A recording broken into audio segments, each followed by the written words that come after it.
जी देखिए ना, अरे कितना बढ़िया बढ़िया डिजाइन में आया हुआ है। अरे हर कलर में हर डिजाइन में दिया जा रहा है आप लोग के गली में और आप लोग के घर के सामने आ चुका है। देखिए ना, साल में 3 बार, महीना में 2 बार, हफ्ता में 1 बार आता है। ले जाइए, फिर न जाने कब आएगा कब नहीं आएगा। ले जाइए नया नया चप्पल। हाँ जी, 100 में 2 ठो ले जाइए, रगड़ रगड़ के पहनिए। देखिए ना, हर बनारसी साड़ी पर मैच लगावे वाला, लाल में, काला में, ब्लू में, हरा में, कॉफी में, गुलाबी में दिया जा रहा है। ले जाइए, पछताइए मत, आइए हड़हड़ा के धड़धड़ा के और हाथ गोड़ बचा के ले जाइए। हाँ जी देखी ना, फौजियों के, नानादियों के, देवरों के आ गई बा, साथ साथ है बुढ़ाउआ के आ गई बा।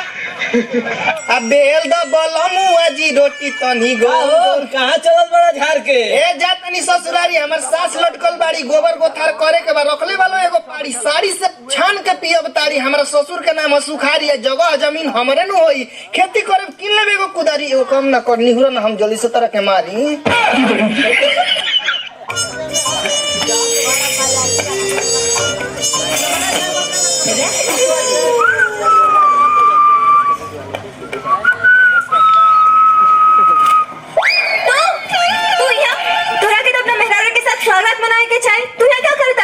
खुशखबरी सुनावे खातिर बन तोहरा के कि अब हमार सागर तोरा संग मानी। चुप रहो, सच सच बताओ, तू अपन शादी से भाग के आइल बाड़े ना? अब की हम नहीं की भागल, अब की वह भागल बिया। अरे अस्थिर बैठा तू।